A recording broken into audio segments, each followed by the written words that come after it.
done to our American refrigerators, who were absolutely fantastic. Now, I've got my ice cream that survived the whole game there. There it is, just at the back, in the fridge. Not much of it left, so I'm just going to eat this while you count them up. How many cool-down zone jugs did the Reds get? We got 1, 2, 3, 4, 5, 6, 7, 8, 9, 10. Yeah. Very good.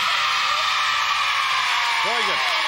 OK, Yellows, good luck. We got 1, 2, 3, 4, 5, 6, 7, 8, 9, 10.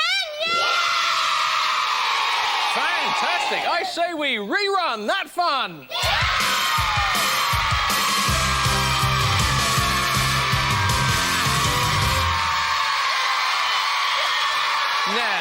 Now, what's it all about? Look at the state of these. I'm very sorry, but you're not messy enough. We're going to have to do it all over again. No. All right, just kidding. In fact, it was a pretty good game. It was a draw as opposed to fridge door. So 25 points each. Yeah!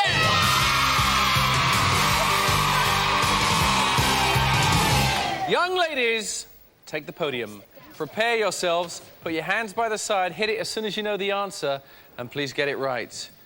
We played the refrigerator. What kind of bear lives in the Arctic?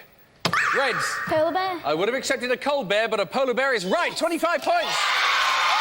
So now we have 25 Yellows in the lead. The Reds with 50. So the Crosby kids go ahead.